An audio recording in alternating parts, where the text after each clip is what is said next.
ನಮಸ್ಕಾರ. ಈ BNSಗೆ ಸಂಬಂಧಪಟ್ಟಂತೆ ಯೂನಿಟ್ 3ರ ಇನ್ನೊಂದು ವಿಡಿಯೋ ನಿಮ್ಮ ಮುಂದೆ ತರ್ತಾ ಇದ್ದೀನಿ.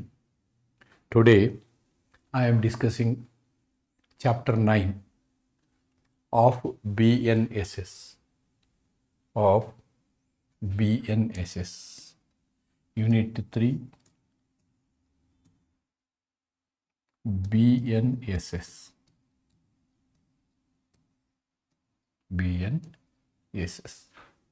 ಇದಕ್ಕೆ ಸಂಬಂಧಪಟ್ಟಂತಹ ಇನ್ನೊಂದು ವಿಡಿಯೋ ಯೂನಿಟ್ 3ನಲ್ಲಿದ್ದೀವಿ ನಾವು. ಇಲ್ಲಿ ಈ ಸೆಕ್ಷನ್ನು ಏನು ಮಾಡುತ್ತೆ ಅಂತಂದರೆ, the section starts from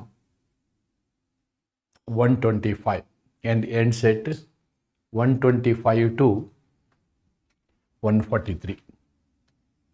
Sections 125 to 143. I am discussing all these sections today.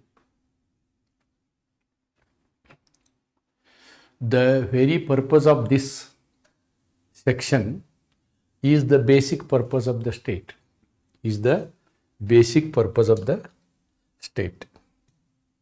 What state is doing? The responsibility of the state. Basic responsibility, law and order,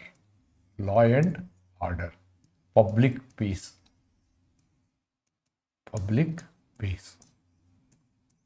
Ultimately, ರಾಜ್ಯ ಹುಟ್ಕೊಂಡಿರೋದೇ ಈ ಒಂದು ಬುನಾದಿಯ ಮೇಲೆ. The foundation of A state are the purpose and objective of the state ಅಂಥೇಳಿ ನಾವು ಹೇಳೋದಾದರೆ, ಅದು ಮೊದಲು ಪ್ರಪ್ರಥಮವಾಗಿ, ಪ್ರಾಥಮಿಕವಾಗಿ, ಮೂಲಭೂತವಾಗಿ ದೇಶದ ಕಾನೂನು ಸುವ್ಯವಸ್ಥೆಯನ್ನು ಕಾಪಾಡುವಂಥದ್ದು. That is very very important. And this section, this chapter 9 serves that purpose. ಆ ಒಂದು ಉದ್ದೇಶವನ್ನು ಇದು ಸರ್ವ್ ಮಾಡ್ತದೆ. It has got so many sections. Section 125, 126, 127, 128, 129, 132, 134, 35, 36, 37, 38, 140. See, I think this here it is repeated. This is repeated. Then 142 and 143. All these sections we are going to see. One of this we have to delete. So now let us discuss these sections one by one. Before discussing these sections, we must know that our judiciary as well as executive both are given powers. ಪ್ರಮುಖವಾಗಿ ಇಲ್ಲಿರ್ತಕ್ಕಂತಹ ಈ ಎಲ್ಲ ಸೆಕ್ಷನ್ಗಳನ್ನು ನಾವು ನೋಡಿದಾಗ, ಈ ಸೆಕ್ಷನ್ಗಳು ನಮಗೆ ಎರಡು ಪ್ರಮುಖವಾದಂತಹ ವಿಷಯವನ್ನು ತಿಳಿಸ್ತೇವೆ. ಒಂದು ಪ್ರಿಕಾಷನ್,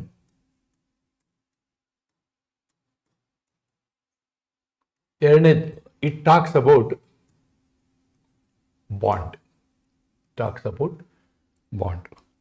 ಪ್ರಿಕಾಷನ್ ಅಂದರೆ ಏನು ಅಂತಂದರೆ ಮುಂಜಾಗರೂಕತೆ ಅಂತ ಹೇಳ್ತೀವಿ. ಯಾವುದೇ ಒಬ್ಬ ವ್ಯಕ್ತಿ ಸಮಾಜದಲ್ಲಿ ಅಶಾಂತಿ ಉಂಟು ಮಾಡುವಂತಹವನಿದ್ರೆ ಅವನನ್ನು ಅಶಾಂತಿ ಉಂಟು ಮಾಡುವುದರಿಂದ ತಡೆಯೋದು, ಅದು ಉದ್ದೇಶ. ಆ ತಡೆಯೋದಕ್ಕೆ ನಾವೇನು ಮಾಡ್ತೀವಿ, ಅವನಿಂದ ನಾವೊಂದು ಬಾಂಡನ್ನು ತಗೊಳ್ತೀವಿ. ಆ ಬಾಂಡಲ್ಲಿ ನಾವು ಏನು ಹೇಳ್ತಾನೆ ಅಂತಂದರೆ, ನಾನು ಅಶಾಂತಿಯನ್ನು ಕದಲುವುದಿಲ್ಲ ಅಂತ ಹೇಳ್ತಾನೆ. That will be the declaration of that person. ಆ ಒಂದು ಬಾಂಡ್ನ ಜೊತೆಗೆ ಅಷ್ಟು ಒಂದು ಅಮೌಂಟಿನ ವ್ಯಾಲ್ಯೂನೂ ಅವನು ಕೊಡಬೇಕಾಗ್ತದೆ. ಒಂದು ವೇಳೆ ಒಂದು ವೇಳೆ ಅವನು ತನ್ನ ಆ ಒಂದು ಹೇಳಿಕೆಯನ್ನು ಉಲ್ಲಂಘಿಸಿದರೆ ಆ ಅಮೌಂಟನ್ನು ಮುಟ್ಗೋಲು ಹಾಕ್ಬೋದು. So that is the whole idea of it. So ಈ ಒಂದು ಕಾನ್ಸೆಪ್ಟನ್ನು ನಾವು ಅರ್ಥ ಮಾಡ್ಕೊಳ್ಳೋದಾದರೆ we can do it like this. ಏನು? The chapter is, this chapter is, that is chapter 9 is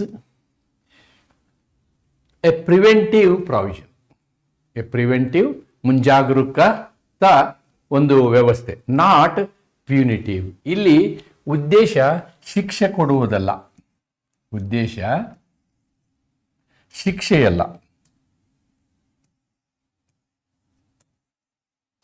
ಶಿಕ್ಷೆಯಲ್ಲ. ಏನು? It empowers courts, it empower courts and executive magistrates. It empowers courts and executive magistrates to require security, ರಕ್ಷಣೆ. Security ಅಂತಂದರೆ ರಕ್ಷಣೆ. ರಕ್ಷಣೆ ಎರಡು ಥರ, ಒಂದು bond ಥರ, ಒಂದು ಬೇಲ್ ಬಾಂಡ್ ಥರ. ಒಂದು ಬಾಂಡ್ ಥರ, ಇನ್ನೊಂದು ಬೇಲ್ ಬಾಂಡ್ ಥರ. ಬಾಂಡ್ ಅಂದ್ರೇನು, ಬೇಲ್ ಬಾಂಡ್ ಅಂದ್ರೇನು ಅಂತಕ್ಕಂಥ ಒಂದು ವಿಡಿಯೋನು ನಾನು ಮಾಡಿದ್ದೀನಿ. You can go and understand these concepts from persons who are likely to disturbs. ಎಂಥ ವ್ಯಕ್ತಿಗಳ ಕಡೆಯಿಂದ ಇದು ಬಾಂಡ್ ತಗೊಳ್ತೀವಿ ನಾವು? ಯಾರು ಸಮಾಜದಲ್ಲಿ ಶಾಂತಿಯನ್ನು ಕದಡುತ್ತಾರೆ, ಯಾರು ಸಮಾಜಕ್ಕೆ ಆಘಾತಕಾರಿಯಾದಂತಹ ವ್ಯಕ್ತಿ ಇರ್ತಾರೆ, ಡೇಂಜರಸ್ ಟು ಸೊಸೈಟಿ. ಯಾವ ವ್ಯಕ್ತಿ ಸಮಾಜಕ್ಕೆ ಆಘಾತಕಾರಿಯಾಗಿರ್ತಾರೆ, ಸಮಾಜದ ಶಾಂತಿಯನ್ನು ಕದಡುವ ನಿಟ್ಟಿನಲ್ಲಿ ಕೆಲಸ ಮಾಡ್ತಾರ, ಅಂತಹ ವ್ಯಕ್ತಿಗಳಿಂದ ತೆಗೆದುಕೊಳ್ಳುವಂತಹ ಒಂದು ರಕ್ಷಣಾತ್ಮಕ ಪತ್ರ ಅದು. ಅದರಲ್ಲಿ ನಾವು ಬಾಂಡ್ ತಗೊಳ್ತೀವಿ, ಬೇಲ್ ಬಾಂಡ್ ತಗೊಳ್ತೀವಿ. ಆಮೇಲೆ ಇದನ್ನು ಈ ರೀತಿ ತಗೊಳ್ಳುವಂತಹ ಅಧಿಕಾರವನ್ನು ನಾವು ಇಬ್ಬರಿಗೆ ಕೊಟ್ಟಿದ್ದೀವಿ. We have given this power to judiciary also. Therefore judicial magistrate or we can call it as court. We can call it as court. Court ಕೂಡ ಇದನ್ನ ಹೇರಬಹುದು, ಈ ನಿರ್ಬಂಧವನ್ನು ವ್ಯಕ್ತಿಯ ಮೇಲೆ ಹೇರಬಹುದು. ಎರಡನೇದ್ದು, it is also having this section, the chapter gives power to executive magistrate also. ಯಾರು executive magistrate? He may be a DC, AC, tahsildar. Okay, these are part and parcel of executive magistrate. ಅಲ್ಲಿ ನಾವೇನು ಹೇಳ್ತೀವಿ ಅಂತಂದರೆ magistrate ಅಂತ word ಹೇಳ್ತೀವಿ, sub divisional magistrate ಅಂತ word ಹೇಳ್ತೀವಿ. Magistrate and sub divisional magistrates are part and parcel of executive side, part and parcel of executive side, government side. ಇವರು government side, ಇವರು ಕೂಡ ಬಾಂಡ್ಗಳನ್ನು ಕೇಳಬಹುದು. ಜುಡಿಷಿಯಲ್ ಮ್ಯಾಜಿಸ್ಟ್ರೇಟು ಕೂಡ ಬಾಂಡ್ಗಳನ್ನು ಕೇಳಬಹುದು. ಆ ಎಲ್ಲ ಪ್ರಾವಧಾನಗಳಿದ್ದಾವೆ. ಇದರ ಉದ್ದೇಶ ಇಷ್ಟೇ, ಈ ಬಾಂಡ್ ಕೇಳುವಂತಹ ಉದ್ದೇಶ ಆ ವ್ಯಕ್ತಿಗಳು ಸಮಾಜದ ಒಳಗಡೆ ಬಂದರೆ ಸಮಾಜಕ್ಕೆ ಆತಂಕ ಇದೆ ಅನ್ನುವಂತಹ ಒಂದು ಅಭಿಪ್ರಾಯಕ್ಕೆ ಈ ಮ್ಯಾಜಿಸ್ಟ್ರೇಟ್ಗಳು ಬಂದರೆ ಅವರು ಬಾಂಡ್ ಇನ್ಸಿಸ್ಟ್ ಮಾಡ್ಬೋದು. They can insist the bond for those people. that may be a bond also, that may be a bail bond also. Now, I will go section by section. Section 125 is concerned with judiciary.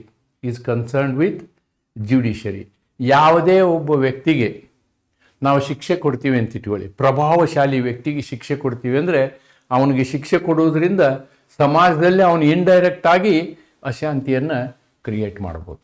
ಅದಕ್ಕೆ ಅವನ ಮೇಲೇ ಜವಾಬ್ದಾರಿ ಹೊರಿಸ್ತೀವಿ ನಾವು. ನೋಡಿ, ಬಹಳಷ್ಟು famous ಆಗಿರುವ ವ್ಯಕ್ತಿ, ಅವನು ಕುಪ್ರಸಿದ್ಧಿರ್ಬೋದು, ಸುಪ್ರಸಿದ್ಧಿರ್ಬೋದು.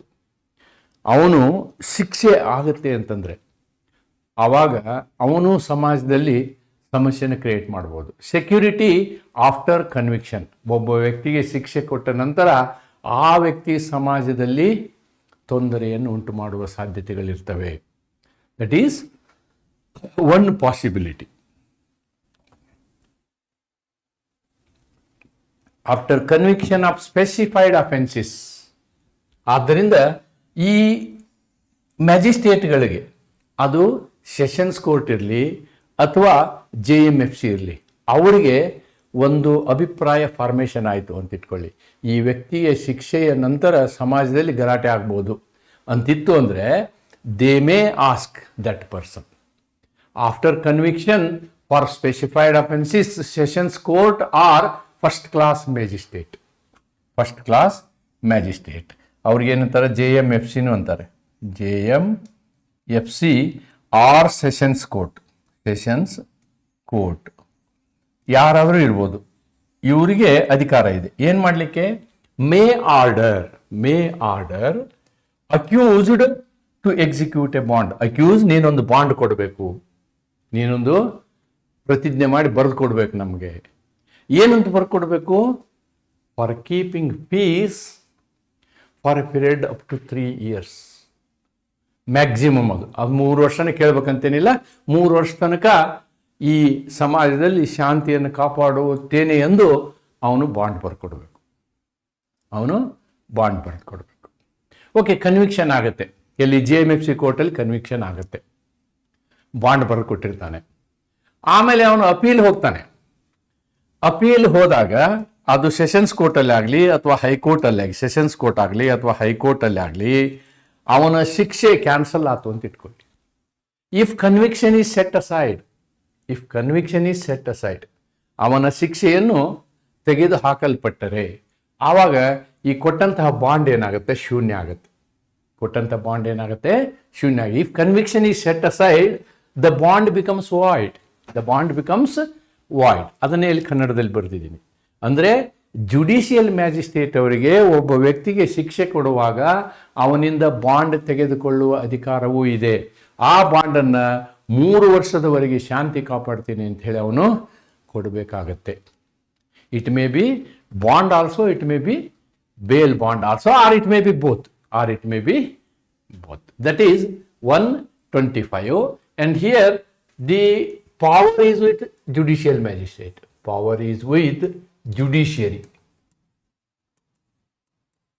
This judiciary may be sessions court or it may be JMFC, sessions court.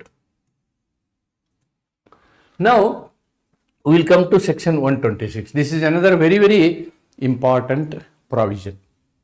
Here this power is for the executive itself.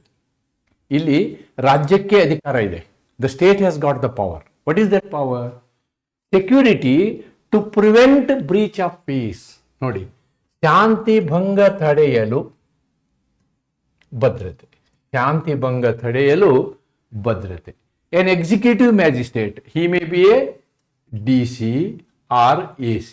ಇವ್ರಿಗೆ ನಾವೇನಂತೀವಿ, district magistrate or sub division magistrate ಅಂತೀವಿ.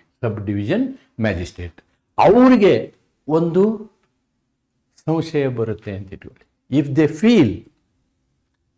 They feel that there is a likely breach of peace, ಶಾಂತಿಗೆ ಭಂಗ ಬರುವ ಸಾಧ್ಯತೆ ಇದೆ, ಅಥವಾ ಸಾರ್ವಜನಿಕ ಸುವ್ಯವಸ್ಥೆ ಹಾಳಾಗುವಂತಹ ಸಾಧ್ಯತೆ ಇದೆ, then he may require the person. ಇಲ್ಲಿ ಅವನಿಗೆ ಶಿಕ್ಷೆ ಆಗ್ಬೇಕಂತೇನಿಲ್ಲ, ಅವನಿಗೆ ಶಿಕ್ಷೆ ಆಗಬೇಕು ಅಂಥೇಳಿ ಏನೂ ಕಂಡೀಷನ್ ಇಲ್ಲ. ಅವನು ಸಮಾಜದಲ್ಲಿ ಇರ್ತಾನೆ, ಅವನು ನಮ್ಮ DC ಏರಿಯಾದಲ್ಲಿ ಇರ್ತಾನೆ ಅಂತ ಇಟ್ಕೊಳ್ಳಿ. This is Chikkamagaluru, CKG district. ಈ ಏರಿಯಾದಲ್ಲಿ there is a person x, say a. ಇವನೇನು ಮಾಡ್ಬೋದು, ಇಲ್ಲಿ he may be threat. Chikkamagaluru ಜಿಲ್ಲೆಯಲ್ಲಿ ಥ್ರೆಟ್ ಇರ್ಬೋದು, ಏನು, ಶಾಂತಿ ಕದಲುವಂಥದ್ದು. ಅಥವಾ ಚಿಕ್ಕಮಗಳೂರಲ್ಲ, ಅವನು ಚಿಕ್ಕಮಗಳೂರಲ್ಲಿ ಇದ್ರೂ ಕೂಡ ಇಲ್ಲಿ ಮೈಸೂರು, ಇವನು ಚಿಕ್ಕಮಗಳೂರಲ್ಲಿ ಇದ್ಕೊಂಡು ಮೈಸೂರಲ್ಲಿ ಥ್ರೆಟ್ ಆದ ಅಂತ, ಮೈಸೂರಲ್ಲಿ ಶಾಂತಿಯನ್ನು ಕಳ್ತಾ ಅಂತ ಇಟ್ಕೊಳ್ಳಿ. ಎರಡೂ ಸಂದರ್ಭದಲ್ಲಿ ನಾವು ಏನು ಮಾಡ್ಬೋದು, ನೀನು ಬಾಂಡ್ ಕೊಡು ಅಂತ ಕೇಳ್ಬೋದು, ಆದರೆ ಇಲ್ಲಿ ಎಕ್ಸಿಕ್ಯೂಟಿವ್ ಪವರ್ ಇರೋದು up to 1 year. Up to convicted person ಅಲ್ಲ ಇವನು. ಸಮಾಜದಲ್ಲಿರ್ತಕ್ಕಂಥ ಒಬ್ಬ ವ್ಯಕ್ತಿಯೇ ಸಮಾಜದ ಶಾಂತಿ ಭಂಗಕ್ಕೆ ಕಾರಣ ಆಗುವಂತಹ ಸಾಧ್ಯತೆ ಇದೆ ಎನ್ನುವಂತಹ ಒಂದು ಅಭಿಪ್ರಾಯಕ್ಕೆ ಎಕ್ಸಿಕ್ಯೂಟಿವ್ ಮ್ಯಾಜಿಸ್ಟ್ರೇಟ್ ಬಂದರೆ ಅವ್ರೇನು ಮಾಡ್ಬೋದು, ಅಂತಹ ವ್ಯಕ್ತಿಗೆ ಬಾಂಡ್ ಕೇಳ್ಬೋದು. And that bond may be for 1 year. So this power is available to not judiciary, it is available to executive or it is available to state. And here state is represented by these people, DC, AC. 127. See, 127 is also a case where the power is for the state, where the power is for the state. Here the power is again to the DC or AC or the state. They have got the power. ಏನು good behaviour. ಸಮಾಜದಲ್ಲಿ ಕೆಲವು ಕ್ರಿಮಿಗಳಿರ್ತವೆ, ಕಿಡಿಗೇಡಿಗಳಿರ್ತಾರೆ, ಯಾವಾಗಲೂ ಸಮಾಜದ ಶಾಂತಿಗೆ ಧಕ್ಕೆ ಬರುವ ರೀತಿಯಲ್ಲಿ ಒಳಗೊಳಗೆ ಕೆಲಸ ಮಾಡ್ತಾ ಇರ್ತಾರೆ. ಏನೇನು, ಏನಾದ್ರು ಮೆಸೇಜ್ ವಾಟ್ಸಪ್ಪಲ್ಲಿ ಮೆಸೇಜ್ ಬಿಟ್ಬಿಡೋದು, ಹುಳ ಬಿಡೋದು ಅಂತಾರೆ ಅದಕ್ಕೆ. ವಾಟ್ಸಪ್ಪಲ್ಲಿ ಎಂಥದೋ ಒಂದು ಮೆಸೇಜ್ ಬಿಟ್ಬಿಡೋದು, ಅದು ದೇಶದ್ರೋಹದ ಮೆಸೇಜ್ ಇರ್ಬೋದು, ಅಥವಾ ಯಾರ್ದೋ ವ್ಯಕ್ತಿ ಗೌರವವನ್ನು ಹಾಳು ಮಾಡುವಂತಹ ಮೆಸೇಜ್ ಇರ್ಬೋದು, ಅಥವಾ ಹೆದರಿಕೆಯನ್ನುಂಟು ಮಾಡುವಂತಹ ಮೆಸೇಜ್ ಇರ್ಬೋದು, ಅಥವಾ ಅದು ಏನು ಅಂತಂದರೆ ಇದಕ್ಕೆ ನಾವೇನು ಹೇಳ್ಬೋದು, ಅಶ್ಲೀಲವಾದಂತಹ ವಿಷಯ ಇರ್ಬೋದು. ಈ ಎಲ್ಲ ವಿಷಯಗಳನ್ನು ಸಮಾಜದಲ್ಲಿ ಹರಿಬಿಡುವ ವ್ಯಕ್ತಿಗಳಿರ್ತಾರೆ. ಅಂತಹ ವ್ಯಕ್ತಿಗಳಿಗೂ ಕೂಡ ಏನು ಮಾಡ್ಬೋದು, executive magistrate, these people can demand the bond. ಈ ರೀತಿ ಮಾಡೋದಿಲ್ಲ ನಾನು ಅಂತ ಬರ್ಕೊಡ್ಬೇಕು ಅವ್ರು. ಈ ರೀತಿ ಮಾಡೋದಿಲ್ಲ ನಾನು ಅಂಥೇಳಿ ಯಾರಿಗೆ ಬರ್ಕೊಡ್ಬೇಕು, ಈ ಡಿಸ್ಟ್ರಿಕ್ಟ್ ಎಕ್ಸಿಕ್ಯೂಟಿವ್ ಮ್ಯಾಜಿಸ್ಟ್ರೇಟ್ಗೆ ಬರೆದು ಕೊಡಬೇಕಾಗ್ತದೆ. ಅಂದರೆ ಆ ರೀತಿಯಾದಂತಹ ಇನ್ಫಾರ್ಮೇಷನ್ ಅವ್ರಿಗಿದ್ರೆ ಅವರು ಬರೆದು ಕೊಡಬೇಕಾಗ್ತದೆ. But this is not applicable to press, media and press. ಇವರು ಲೈಸೆನ್ಸ್ ತಗೊಂಡಿರ್ತಾರೆ, ಪಬ್ಲಿಕೇಶನ್ಸ್ ಇವ್ರಿಗೆಲ್ಲ ಲೈಸೆನ್ಸ್ ಇರುತ್ತೆ. ಈ ಲೈಸೆನ್ಸ್ಡ್ ವ್ಯಕ್ತಿಗಳಿಗೆ ಇದು ಅಪ್ಲೈ ಆಗೋದಿಲ್ಲ. Section 127 is not applicable to these people. ಇವರು ಒಂದ್ಸಲ ಪಬ್ಲಿಷ್ ಆದಮೇಲೆ ಅನುಭವಿಸ್ತಾರೆ ಹಂಗೇನಾರು ಇದ್ರೆ. ಬಟ್ ಪಬ್ಲಿಷ್ ಮಾಡಲಿಕ್ಕೆ ಅವರಿಗೆ, ಪಬ್ಲಿಷ್ ಮಾಡೋದಕ್ಕಿಂತ ಮೊದಲೇ ಅವ್ರ ಹತ್ರ ಬಾಂಡ್ ತಗೊಳ್ಳೋ ಅವಶ್ಯಕತೆ ಇರಲ್ಲ. Press publications are protected unless action is authorised by the state government. ನೋಡಿ, ಸ್ಟೇಟ್ ಗೌರ್ಮೆಂಟ್ ಹೇಳಿದರೆ ನಾವು ಹಿಂದೆ ನೋಡಿದ್ದೀವಿ. ಬರಗೂರು ರಾಮಚಂದ್ರಪ್ಪ ಅವರ ಒಂದು ಪ್ರಕರಣವನ್ನು ನಾನು ನಿಮ್ಗೆ ಹೇಳಿದ್ದೀನಿ ಹಿಂದಿನ ಸಂದರ್ಭದಲ್ಲಿ. ಯಾವ ಸಂದರ್ಭದಲ್ಲಿ ರಾಜ್ಯನೇ ಅದನ್ನು ಬ್ಯಾನ್ ಮಾಡಿಬಿಡ್ತದೆ, it will ban that particular publication. ಅಂಥ ಸಂದರ್ಭವನ್ನು ಹೊರತುಪಡಿಸಿ ಸಾಮಾನ್ಯವಾಗಿ ಬೇರೆಯವರ ವಿಷಯದಲ್ಲಿ ಎಕ್ಸಿಕ್ಯೂಟಿವ್ ಈ ರೀತಿಯಾದಂತಹ ಬಾಂಡನ್ನು ತೆಗೆದುಕೊಳ್ಬೋದು. Then section 128. Section 128 is also available with executive magistrates. Security from suspected persons. ಕೆಲವು ಜನ ಹೇಗಿರ್ತಾರೆ ಅಂದರೆ, ಅವರು ಅಪರಾಧ ಮಾಡಬೇಕಾಗಿರ್ತದೆ, ಅದಕ್ಕೆ ತಪ್ಪಿಸ್ಕೊಂಡು ಕೂತ್ಕೊಂಡಿರ್ತಾರೆ. ಯಾವುದೋ ಒಂದು ಅಪರಾಧ, ಯಾರನ್ನ ಕೊಲೆ ಮಾಡೋದು, ಸುಲಿಗೆ ಮಾಡೋದು, ರೇಪ್ ಮಾಡೋದು, ಈ ಥರದಂತಹ ಅಪರಾಧ ಮಾಡುವಂತಹ ಉದ್ದೇಶದಿಂದ ಬಚ್ಚಿಟ್ಕೊಂಡಿರ್ತಾರೆ ಅವರು. ಅಂಥವ್ರನ್ನು ಕೂಡ ಬಾಂಡ್ ಕೇಳ್ಬೋದು. 1 ವರ್ಷಕ್ಕೆ ಎಕ್ಸಿಕ್ಯೂಟಿವ್ ಮ್ಯಾಜಿಸ್ಟ್ರೇಟು ಬಾಂಡ್ ಕೇಳ್ಬೋದು. If a person conceals his presence, ತಾಲ್ಲಿದ್ದಾನೆ ಅನ್ನೋದನ್ನ ಏನು ಮಾಡ್ತಾನೆ, ಅವನು ಬಚ್ಚಿಟ್ಟಿರ್ತಾನೆ. ಅವನು ಇದ್ದಾನೆ ಅನ್ನೋದು ಗೊತ್ತಾಗೋದಿಲ್ಲ. ಅವನು ಯಾಕೆ ಗೊತ್ತಿರಲಾರ್ದಂಗೆ ಅಂಡರ್ಗ್ರೌಂಡ್ ಇರ್ತಾನೆ ಅಂತಂದರೆ, ಸಮಯ ಕಾಯ್ತಾ ಇರ್ತಾನೆ ಅವನು ಏನು ಮಾಡಲಿಕ್ಕೆ, ಅಪರಾಧವನ್ನು ಮಾಡಲಿಕ್ಕೆ. ಅಪರಾಧ ಕಾಗ್ನಿಜಿಬಲ್ ಇರಬೇಕು. ಕಾಗ್ನಿಜಿಬಲ್ ಅಪರಾಧ ಮಾಡಲಿಕ್ಕೆ ಆ ರೀತಿ ಹೊಂಚು ಹಾಕ್ಕೊಂಡು ಕೂತಂತಹ ವ್ಯಕ್ತಿಗಳಿರ್ತಾರಲ್ಲ, ಅವ್ರನ್ನೂ ಕೂಡ ಗುರುತು ಹಿಡಿದು ಅವ್ರಿಗೂ ಕೂಡ ಈ ರೀತಿ ನಾನು ಮಾಡೋದಿಲ್ಲ ಅಂಥೇಳಿ ಬಾಂಡ್ ಕೇಳುವಂತಹ ಹಕ್ಕನ್ನು ಇಲ್ಲಿಯೂ ಕೂಡ ಎಕ್ಸಿಕ್ಯೂಟಿವ್ ಮ್ಯಾಜಿಸ್ಟ್ರೇಟ್ ಅವರು ಹೊಂದಿದ್ದಾರೆ. So this is about people who are about to commit crime, cognizable offence. ಸಂಜ್ಞೇಯ ಅಲ್ಲ, ಅದು ಸಂಜ್ಞೇಯ ಅಂತ ಮಾಡ್ಕೊಳ್ಳಿ. ಸಂಜ್ಞೇಯ ಅಪರಾಧವನ್ನು ಮಾಡಲು ಹೊಂಚು ಹಾಕಿ ಬಚ್ಚಿಟ್ಟುಕೊಂಡಂತಹ ವ್ಯಕ್ತಿಗಳಿಗೂ ಕೂಡ ನಾವೇನು ಮಾಡ್ಬೋದು, ನಾವು ಬಾಂಡನ್ನು ಕೇಳಲಿಕ್ಕೆ ಸೆಕ್ಷನ್ 128 ಅವಕಾಶ ಮಾಡಿಕೊಡುತ್ತೆ. Section 129 habitual offenders. Habitual offenders ಏನು ಹ್ಯಾಬಿಚುವಲ್ ಅಫೆಂಡರ್ಸ್ ಅಂದರೆ, ಕೆಲವು ವ್ಯಕ್ತಿಗಳಿಗೆ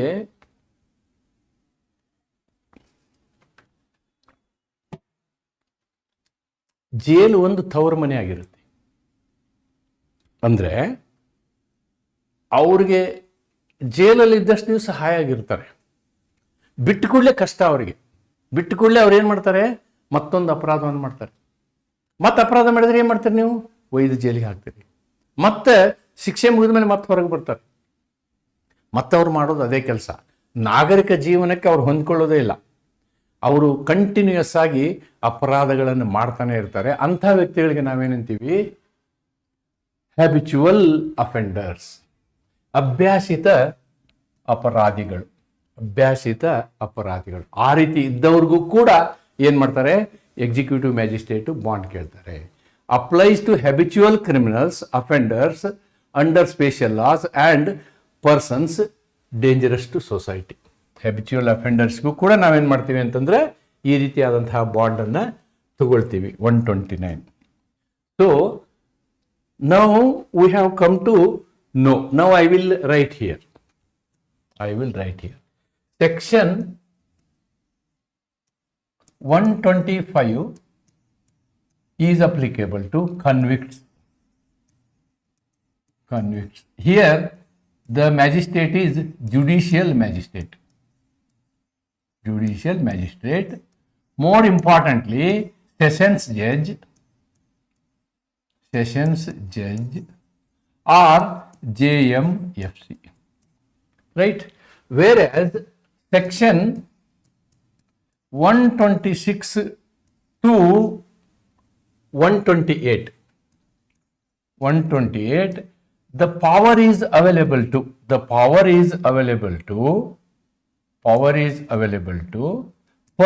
this is applicable to persons, not convicts. ನೋಡಿ the difference. 125 ಯಾರಿಗೆ, ಅಪರಾಧ ಮಾಡಿದವರಿಗೆ, ಅಂದರೆ ಶಿಕ್ಷೆಗೆ ಒಳಗಾದವರು.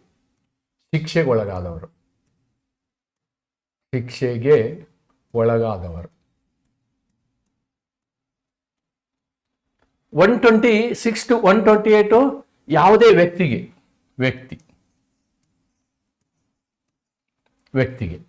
ಇದನ್ನು ಕೊಡುವಂಥವ್ರು ಯಾರು, ಇಲ್ಲಿ ಬಾಂಡ್ ಕೇಳುವಂಥವ್ರು. Here it is executive magistrate.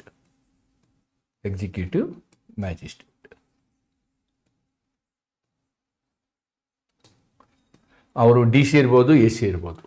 So ಕೇಳ್ತಾರೆ. So this is all about the powers and the period. As far as this bond is concerned, maximum 3 years. Maximum 3 year bond ಕೇಳ್ಬೋದು. Here the bond is for 1 year. Maximum 1 year. May be in all cases it is 1 year. 1 year. Yes, 1 year. This is 3 year. ಎಲ್ಲಿ executive magistrate bond ಕೇಳ್ತಾರೋ ಅಲ್ಲಿ maximum period 1 ವರ್ಷ ಇರುತ್ತೆ. ಎಲ್ಲಿ judicial magistrate bond ಕೇಳ್ತಾರೋ ಅಲ್ಲಿ offence period of bond maximum 3 ವರ್ಷ ಇರ್ಬೋದು. ಇಲ್ಲಿ maximum 1 ವರ್ಷ ಇರುತ್ತೆ. Okay, so this is judicial magistrate and the section is 125. 126 to 18 is for the executive magistrate. Here ಇಲ್ಲಿ ಇದು ಶಿಕ್ಷೆ, ಕನ್ವಿಕ್ಟ್ ಶಿಕ್ಷೆಗೊಳಗಾದವರಿಗೆ, ಇಲ್ಲಿ ಬೇರೆ ವ್ಯಕ್ತಿಗೆ. So these are all the things. Now we will come to how this procedure, ಈ bond ಕೇಳುವಂತಹ ಪದ್ಧತಿನ ನಾವು ಯಾವ ರೀತಿ ಮಾಡ್ತೀವಿ ಅನ್ನೋದನ್ನ ನೀವೇನು ಸೆಕ್ಷನ್ 130 ಇಂದ 134 ಅಲ್ಲಿ ವಿವರಿಸಲಾಗಿದೆ.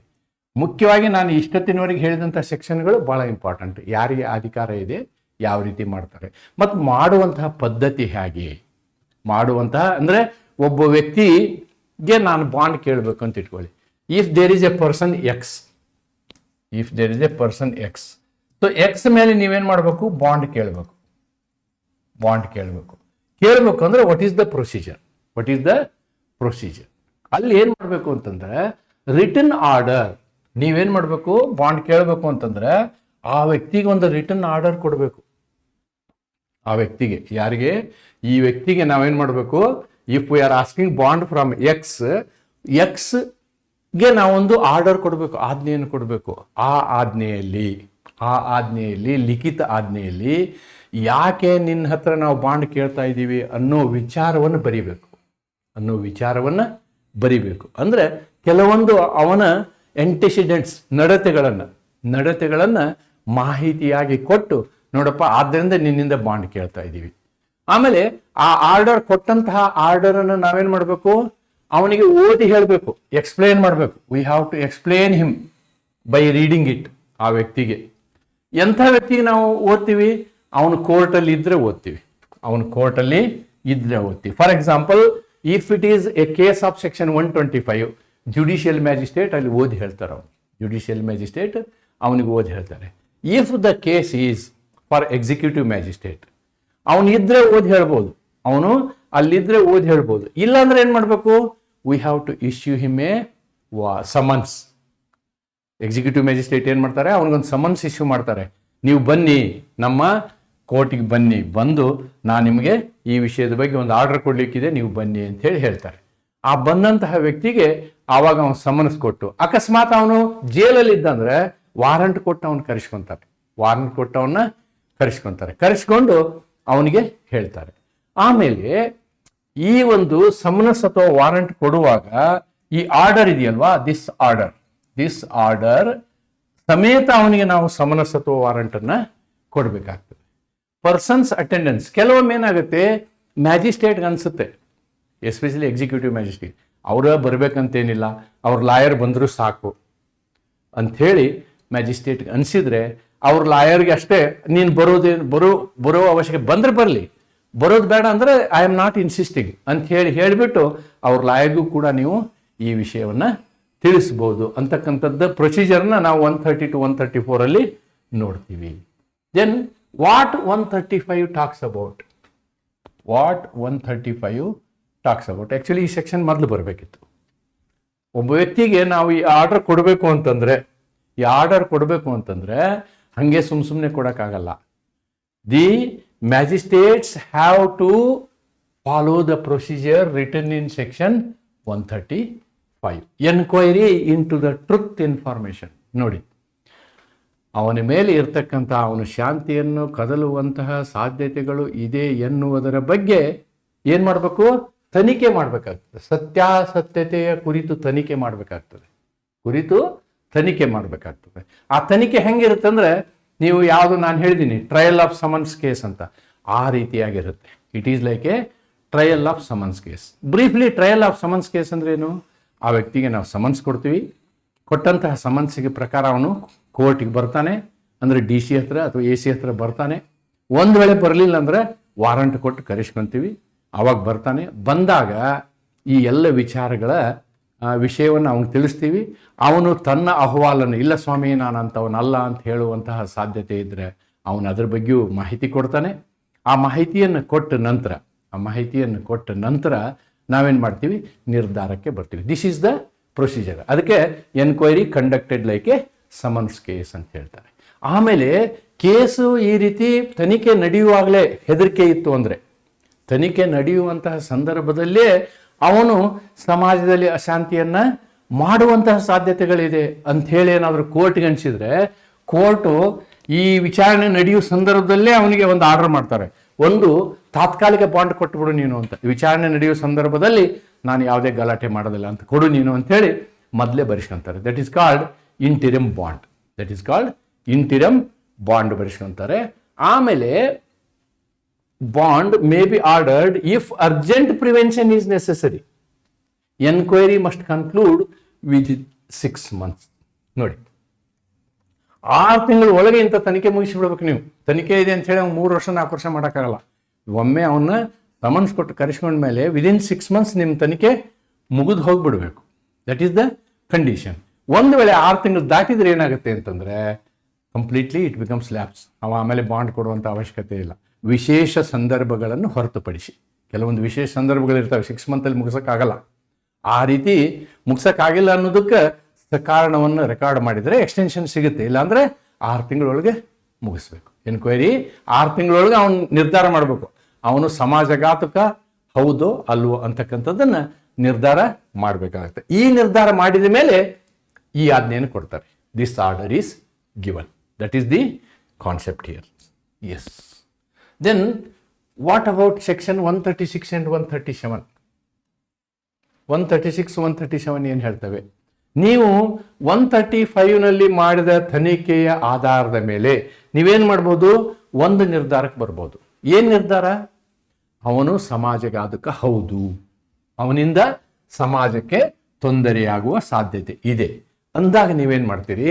You are giving him a order. You are giving him a order. ಒಂದು ವೇಳೆ ಅವನ ಅಹವಾಲನ್ನು ಕೇಳಿದ ನಂತರ, ಎಲ್ಲ ವಿಚಾರವನ್ನು ಕೇಳಿದ ನಂತರ ಮ್ಯಾಜಿಸ್ಟ್ರೇಟ್ಗೆ ಅನಿಸ್ಬೋದು, ಇಲ್ಲ ಇವನು ಪಾಪದ ಮನುಷ್ಯ, ಅಂತ ಸಮಾಜಕ್ಕೆ ತೊಂದರೆ ಮಾಡುವಂಥ ವ್ಯಕ್ತಿ ಅಲ್ಲ ಇವನು ಅಂತ ಅನಿಸಿದಾಗ ಅವನೇನು ಮಾಡ್ಬೋದು? ನೀವು ಡಿಸ್ಚಾರ್ಜ್ ಮಾಡ್ಬೋದು. You can discharge him. ಆದರೆ ಇಲ್ಲಿ ಅಕಸ್ಮಾತು ಅಂತಹ ವ್ಯಕ್ತಿ ಅಪ್ರಾಪ್ತನಾಗಿದ್ದರೆ, ಅಂತಹ ವ್ಯಕ್ತಿ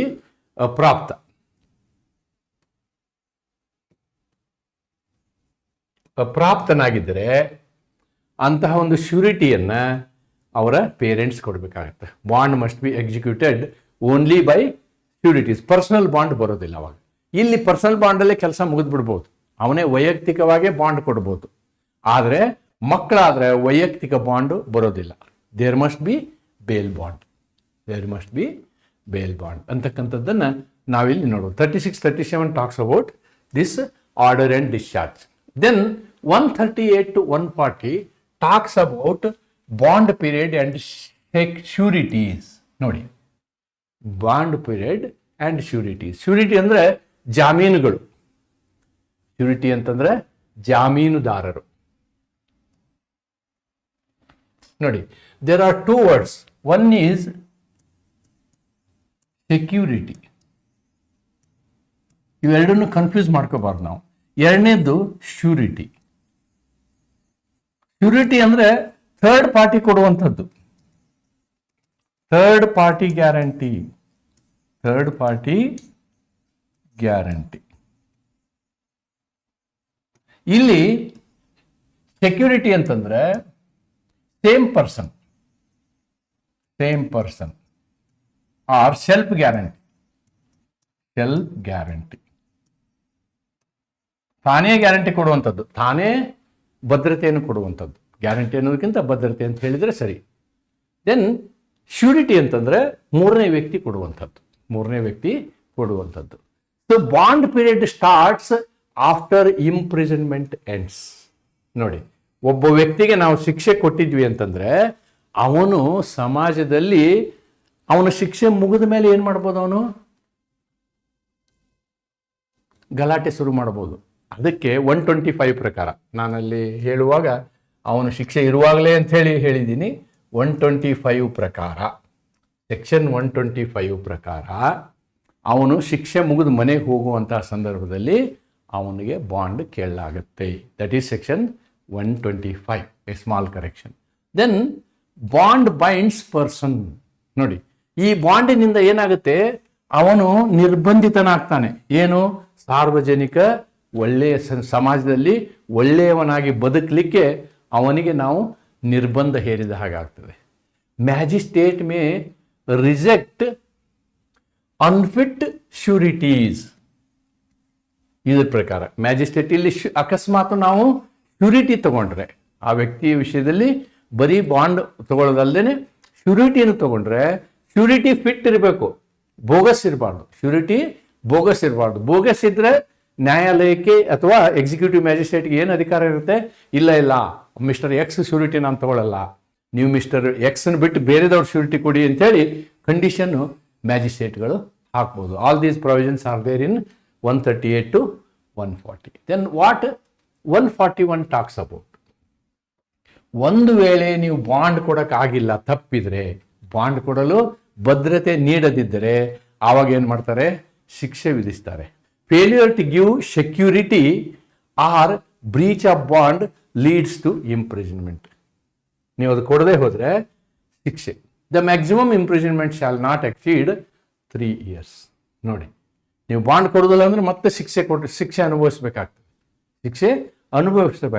ಆ ಶಿಕ್ಷೆಯ ಅವಧಿ ಗರಿಷ್ಠ 3 ವರ್ಷ ಅಂತಕ್ಕಂಥದ್ದು. ಅಂದರೆ ಬಾಂಡ್ ಕೊಡೋದು ಕಂಪಲ್ಸರಿ, ಕೊಡದೇ ಇರೋಕ್ಕಾಗಲ್ಲ. Then power of release and modification. ಒಮ್ಮೆ ಏನಾಗುತ್ತೆ, ಬಾಂಡ್ ಕೊಡುವಂತಹ ವಿಷಯದಲ್ಲಿ ಬಾಂಡನ್ನು ನೀವು ಕೇಳಿದ ಮೇಲೆ ಆ ವ್ಯಕ್ತಿಗೆ ವೈಯಕ್ತಿಕವಾಗಿ ಅದನ್ನು ಕೊಡುವ ತಾಕತ್ತೇ ಇಲ್ಲ ಅಂದರೆ ಏನು ಮಾಡೋದು? ಆವಾಗ ಏನಾಗುತ್ತೆ ಅಂದರೆ he can go to higher courts. District magistrate, judicial magistrate release or reduce surety ಅವ್ರ ಹತ್ರ ಹೋದಾಗ ಕಂಡೀಷನಲ್ ಡಿಸ್ಚಾರ್ಜ್ ಅಲೌಡ್. ಆಮೇಲೆ ಏನು ಮಾಡ್ತಾರೆ, ಕೆಲವೊಂದು ನಿರ್ಬಂಧಗಳನ್ನು ಹಾಕಿ ಅವನಿಗೆ ಬಿಡುಗಡೆ ಮಾಡ್ತಾರೆ. ಅಂದರೆ this power is available to the higher courts. And sometimes what happens, ಈ ಸೆಕ್ಯೂರಿಟಿ ಕೊಟ್ಟವರು ಮಧ್ಯದಲ್ಲಿ ಸೆಕ್ಯೂರಿಟಿ ವಿಡ್ರಾ ಮಾಡ್ತಾರೆ. Fresh security for unexpired period. When bond is cancelled, ನೋಡಿ, ಯಾವನೋ ಒಬ್ಬ ವ್ಯಕ್ತಿ ಬಾಂಡ್ ಕೊಟ್ಟವನು ನನಗೆ ಸಾಕು, ನಾನು ಅವನ ವಿಷಯದಲ್ಲಿ ಬಾಂಡ್ ಕೊಡೋದಿಲ್ಲ ಅಂತ ಹೇಳಿದರೆ ಆವಾಗ ಉಳಿದ ಪೀರಿಯಡ್ಗೆ ಮತ್ತೊಬ್ಬರ ಕಡೆಯಿಂದ ಅವರು ಬಾಂಡ್ ಕೊಡಿಸ್ಬೇಕು. Remaining period he has to get additional bond. Such order is deemed to be under section 125 or 136. ಯಾವ್ದಾದ್ರು ಆ ರೀತಿ ಆರ್ಡರ್ ಕೊಟ್ಟಂಗೆ that will become a fresh order. This is what is about the chapter 9. Chapter 9 ensures social order. ನೋಡಿ, is very important.